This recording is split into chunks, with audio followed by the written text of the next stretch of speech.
Welcome to Canada's podcast. Hello, I'm Mario Toneguzzi, managing editor of Canada's podcast. My guest today on Calgary's podcast is Colette Hammond, who is president and CEO of Bratopia. Thanks for joining us today, Colette. Thanks, Mario. Happy to be here. All right, let's talk a little bit, first of all, about Bratopia. Just explain to our viewers and listeners what that is. Sounds good. So we are a full-service lingerie and swimwear store. So we basically take the pain out of this product for women. So you can just walk in and we do all the work out of what is normally a very painful process. And not only that, but also emotionally triggering for women. How did you start with this? And how long ago did you start, by the way? 15 years. Excellent. And it started because I was on a maternity leave and I was doing mom and baby fitness classes. And at this time, I needed a better sports bra. And so I looked long and far for one that fit me because I have some curves and I couldn't find a great one. And then I randomly walked into a store one day and asked the girl that was working. Now, one of the other challenges that people face in this is when you're looking for a sports bra, a lot of sporting goods stores are heavily male employed. And you don't want to talk to a guy about these challenges. So I found the one girl working and I'm like, do you have a sports bra that is fantastic? And she's like, we carry Oprah's sports bra. And I knew right away, I'm like, okay, if Oprah uses it and wears it, it should work for me. So at that time, I had my baby on me in a carrier sleeping and I didn't want to wake him up. So I'm like, oh, I'll come back. So I went and found a place online that had it and you could book in by appointment only. And while I was chatting with the girl, it was really hard to find them. And she said they were doing this as kind of a side business now. And she told me how well they were doing. And I thought, if this small business in a warehouse district of Calgary is killing it, I think I can bring something better to the market. Yeah, and you have. So far. Yeah. What was the toughest thing for you to start this company and to start this business? What are the biggest challenges you had to overcome? That's a great question. See, it's funny because I don't know if it kicked in right away, but I remember because I worked full time. So because I worked full time and had assets, I got lending very easily. So that wasn't the issue. I think I was probably just overly optimistic. And I'm like, well, this is going to work. Why wouldn't it work? And so I think the biggest challenge is once your doors are open, no matter what type of business you are, you assume business is going to pour in because now you're open and you're there. And I think I didn't realize how much work it would take to build up a loyal clientele. And I remember at the time, I had a full-time nanny and I had 2 children. And I was throwing up every day from the stress that my body was carrying because I'd never done something so financially challenging with my own money. And my nanny finally, she's like, asked me, she's like, can I ask you a question? And maybe I'm crossing a boundary. And I said, no, please, for sure. And she's like, are you pregnant again? And I'm like, oh God, no. She's like, oh, thank God. I said, it's just the stress of opening my new business. And she's like, I've been going to church every Sunday and praying for you.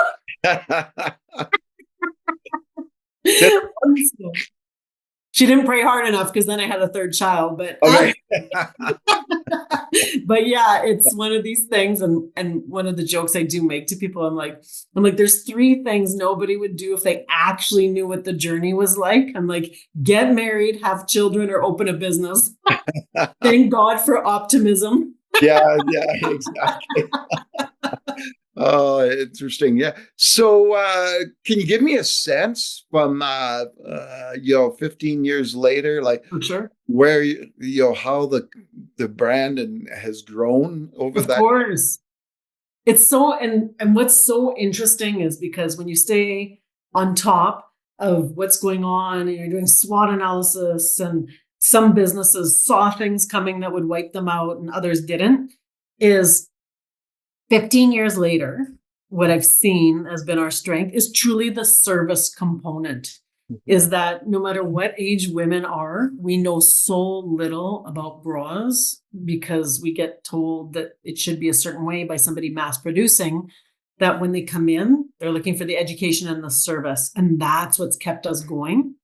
And then I think the other part, which is a market that most people aren't chasing because people always want what's young and new and exciting, Yeah. is we really focus kind of on Gen X and boomers. And so that market, they still want to know, what am I buying? What's the quality? They ask a lot of questions and we have those answers. So I think those are the things when I look at even like our 15-year legacy, what's kept us going.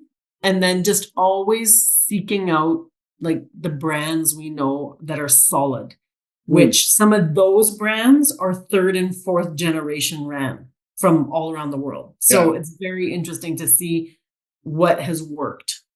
Are you surprised you're still doing this 15 years later? Yes, I am. I'm like, Why are you surprised? Because of okay, at the because beginning, or okay, I think it's twofold. okay, But I think this is where you realize that you really have entrepreneurship in your blood or you don't. I remember the piece. So I used to work in corporate and I opened this while working in oil and gas, and you got paid twice a month, no questions asked. There was no ifs, ands, or buts. Yep. Twice a month, your account increased.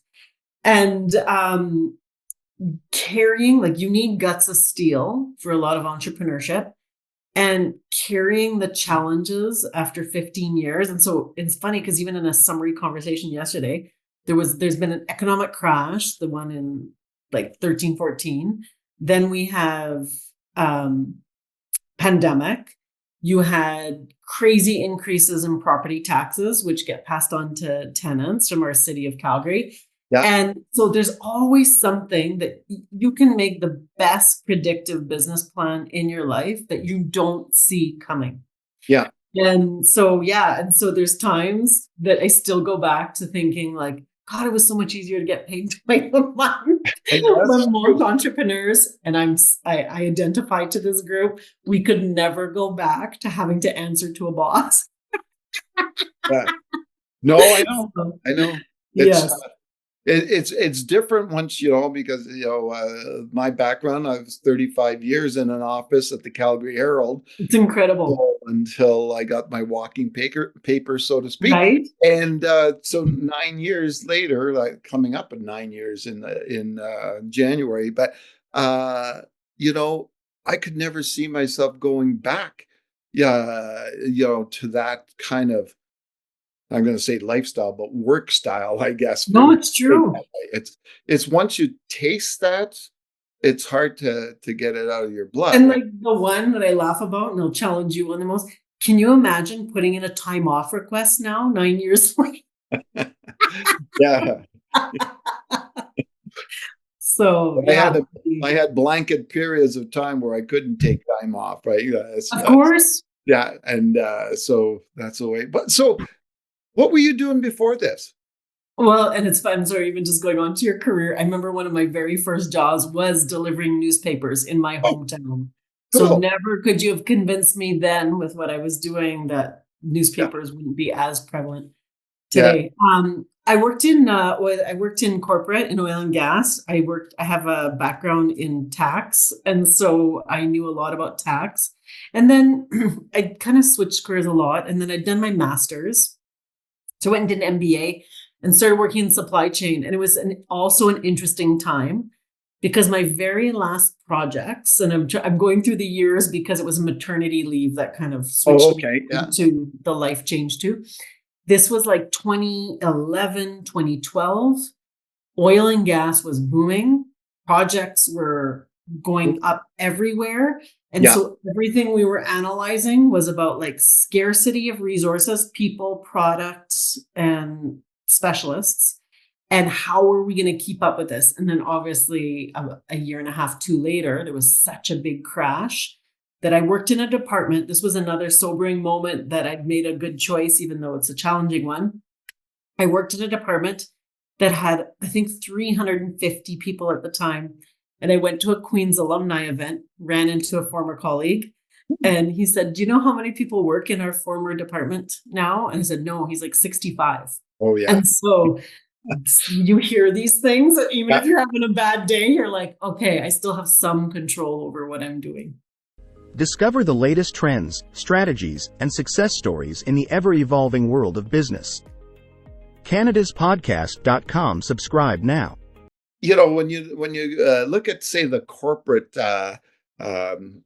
work, and especially what you're doing, like you're looking at numbers a lot and that side of things. But not to say that you're not on the retail side of things, but retail is more of a people-oriented business, right?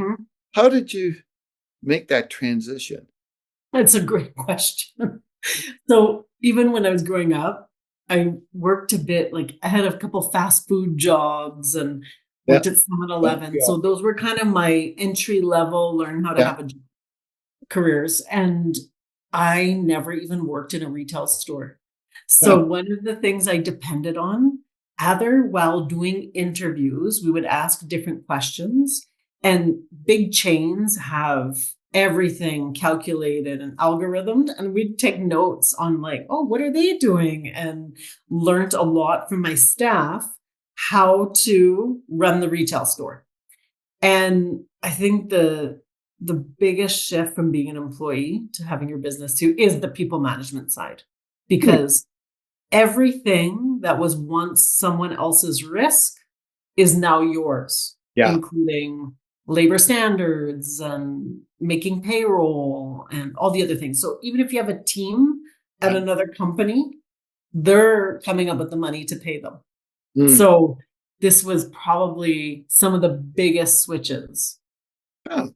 What kind of a person do you think it takes to be a success as an entrepreneur? As an entrepreneur, well, onto my other joke, you have to have had childhood trauma and adult ADHD. Good combination. Yeah. And funny enough, on a beach in Sicily, I met two American professional athletes. They told me the same thing. They said there's these families that go and hire and spend thousands of dollars on coaches. And they told me the biggest indicator of athlete performance is childhood trauma. So you have to be able to handle uncertainty. And I think I know I have a lot, and I make that joke, but I have a lot of entrepreneur friends that did not have easy childhoods or had some difficulties growing up, and they grew to have grit and perseverance more than maybe my peers that come from comfortable upbringings. But that, and then most of us, like our brains are just going in a million directions, and we can never complete all the projects we can think up in a day.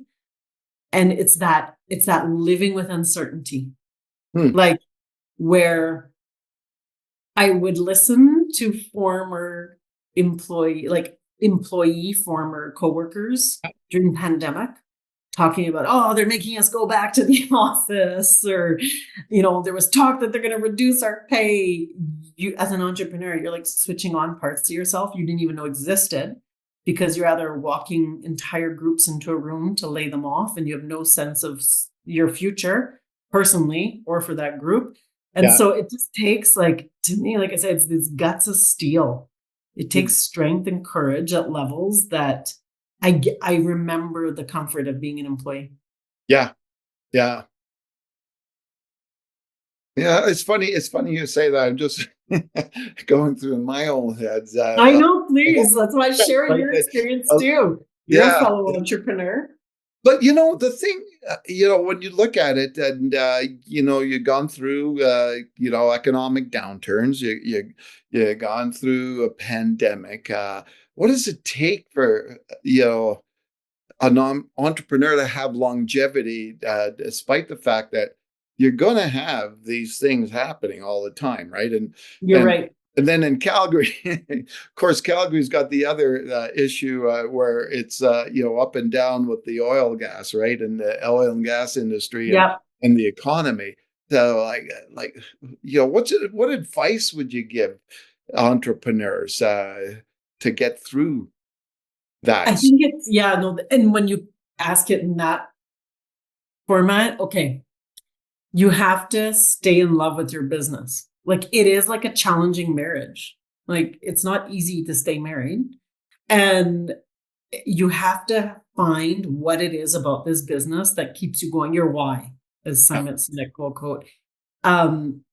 If you don't know your why or you get disconnected from your why, and I'm not preaching this, I live it and identify to this, those are the times that it's like the expression of people get burnt out. It's not because they're doing too much. They're doing too much that doesn't excite them. Yeah. And you no longer have that love or excitement for your business. You're not going to, it's your staff feel that energy and you won't stay open. Like they will feel the opposite energy. Or I know a lot of absent owners.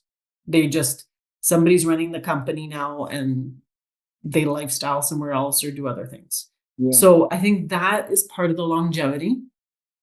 And there's parts too, like there's things in any job as well that you have to stay on top of. So cash flow, expenses, always knowing that anything that can now put a wave of challenge, exchange rate fluctuations. Like if you're not on top of some of these things, even if it's a painful thing to think about and assess, these are the things that wake people out. But you've got to have a good, a bit of an advantage there because you work with, financial stuff, right? And know that a lot of entrepreneurs don't, right? They just know that, hey, I can make these widgets and sell them, right? Yes and no. I get this comment sometimes too, or the one I love is that people are like, "Oh, you have an MBA, that must help you a lot." The part I kind of laugh about is it's so much easier to give advice. I could kill a Harvard Business Review case study, somebody else's problems or cash problems. I can solve that at an A+ level. When it's your own, the hardest part, Mario, no matter what your background is or what you were specialized in, is now it's your risk. It's your money. It's the lawsuit has your name on it and taking the emotion out. And so sometimes that emotion, then it blinds you in the decisions you're making. And I think that's also why some businesses stay open is there is this love that even if this business hasn't been fruitful for a year or two, or it hasn't provided you wealth or Bahamian island, you have this love that keeps you going. And it goes back to the why, that there's something in it that motivates you. Stay ahead of the game with our expert tips and strategies that will help your business thrive in a digital era. CanadasPodcast.com. Subscribe now.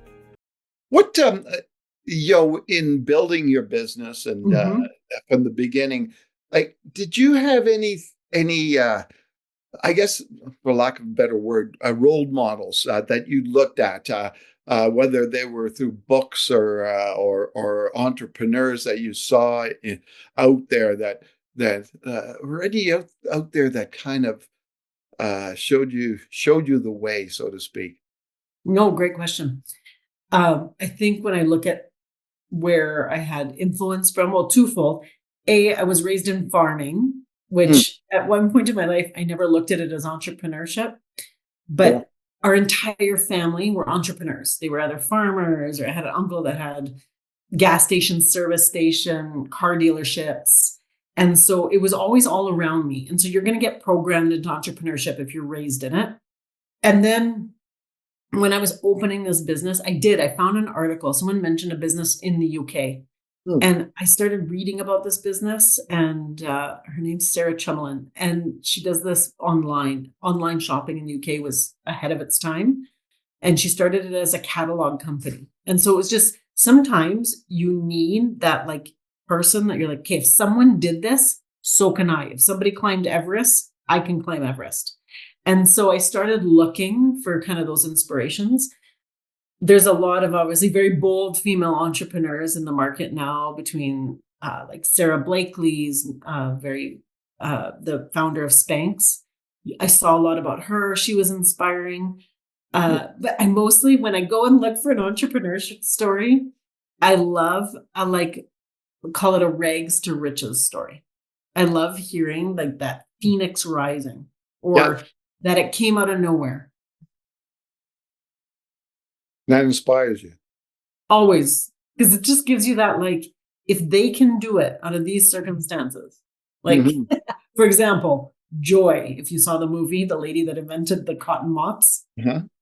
And so, like, she went through hell and back in her own life, struggling, and then came up with an idea, still went through hell and back, and then eventually made it. And then it's also about giving back and helping others, which you see at the end of the movie that she now mentors other entrepreneurs. So, Like I imagine, like all entrepreneurs, you're busy at work, and mhm, obviously you have a family and busy with that. Like, mhm. do for yourself to kind of relax and enjoy things. That's a great one. It's a great question. It's always like a triggering question. No. Okay, I'm huge on travel. And so my ultimate travel is like when I can go somewhere, be immersed, experience something new so Yeah. I can feel that discomfort of what I know is as my everyday because family life involves a lot of routine. And that can get a bit boring. And so when I go somewhere that I've never tried the food or I'm not hearing English anymore, that's just my heaven. But on the other hand, my life doesn't always allow for great adventures. So I've perfected the 36-hour adventure, I call it. Oh, So it needs like a maximum 2-hour flight. And if I can leave super early, 5, 6, 7 a.m., oh yeah. and come back the following night even what I can pack in those like 36 hours between tours and restaurants and sites, you'd be Yeah. amazed what you can pack in like a little city getaway. So I Oh, do that. And then I'm also a huge person on downtime, so I do a lot of reading and I have a love of learning that's insatiable, so I'm always learning something in more personal about consciousness or psychology or experiencing sound baths in Bright Creek or yeah. trying to just get away from those demands because yeah, the demands start as an entrepreneur when your feet hit the floor, Oh especially when yeah. you have kids, till you actually fall asleep. It's not when your head hits the pillow because your brain doesn't stop. But you obviously seem to do things on that side. Do you think a lot of the entrepreneurs don't, and that's where they get into serious problems, right? Which in the fun part or Yeah, and just doing stuff outside of their work, right? And it's a okay, I think what happens is it is a huge burnout industry, but it's just one of these things that you still have to keep operating through burnout. And then when you come back and and I've been burnt out. So when you come out of burnout, you don't want to go back there, but I have. And Hmm. when I talk to other entrepreneurs, I think it depends how much you carry. Like if you can set up your business with a structure that allows a bit more freedom, a strong management Mhm. team so that you can get downtime and setting boundaries. There's this effect, like there's like this like hero effect you get because you just solve problems all day. And there's a dopamine hit to solving a problem that eventually you need to shut that down and realize somebody else could be the hero for a few days. Yeah. All So I right. think this is also what happens. And then it just depends the industry. Yeah. And entrepreneurs end up in conversations that probably most employees don't, whether it's negotiating, renegotiating contracts, loans, payment terms, things that, it burns you out because the risk is so high. All right. Wonderful. Well, thanks, Colette, for joining us today. Thank you, Vario. All right. That was Colette Hammond, who is President and CEO of Broadtopia. I'm Mario Toneguzzi, Managing Editor of Canada's Podcast. Thanks for joining us today.